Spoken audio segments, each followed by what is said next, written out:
Hey, if you're a leader working with an entire team of people, capable superstars, amazing people, and they're doing great stuff, and you're doing a good job leading, if you feel like, hey, I'm comfortable in my shoes, I know what I'm about, I'm setting the direction, people are following, right? That's the best definition of a leader, right? Is if you turn around and look behind you and people are following. If you got no one behind you, can't really say you're a leader, right? But let's say everything is going great. There is one thing you may be forgetting. And it's the easy thing to forget, right? Because as a leader, you're focused so much on being a good leader and being a good manager and working with a team and making sure the team is moving forward and moving the needle. You're so focused on that, you forget about this one thing. And that is that you have to develop leadership in the people that work with you. That there's not going to be a magical succession plan that suddenly someone just steps up and goes, I've been watching you, I've been taking notes, I've been trying little things, and I'm ready to take your spot. That doesn't happen. So what ends up happening is you have to pick someone, and at that moment is when you realize, ooh, I haven't been developing, training, creating opportunities that I should for leadership development. And it's so important to do, right? I still do every now and then, but I used to speak at a lot of conferences, 12 to 15 a year for almost 20 years straight. And whether they were technical conferences, marketing conferences, professional services conferences, whatever it was, right?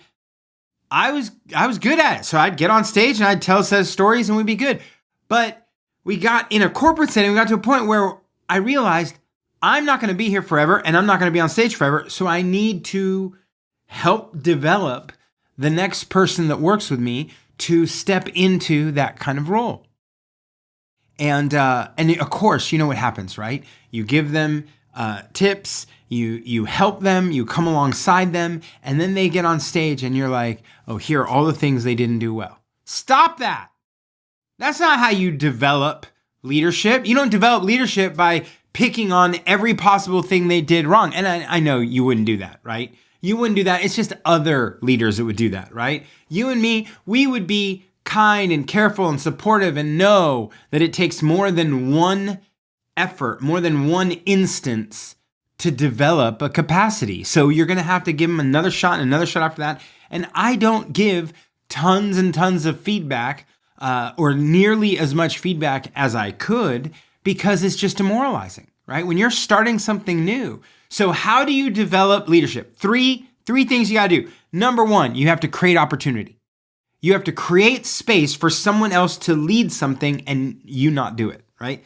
The second thing is you have to shrink the feedback, right? In the early reps, you want them feeling and developing a sense of confidence that they can do it.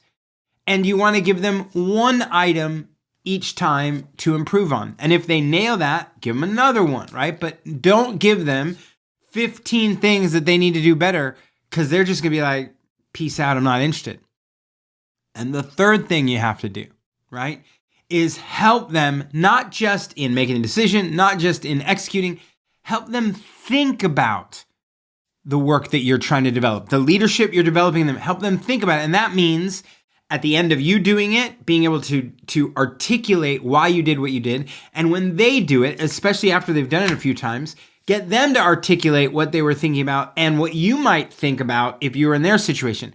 It's metacognition, it's thinking about thinking. And the more you develop in others that ability for them to think about their thinking, to think about how they're approaching something, the faster they're going to move up into that space where ultimately succession planning isn't a big deal, because you're looking down and you're going, I've developed leaders out of 2 or 3 of these folks. Any one of them could do it, which is much better than I've not developed leadership in anyone because I was being a strong leader.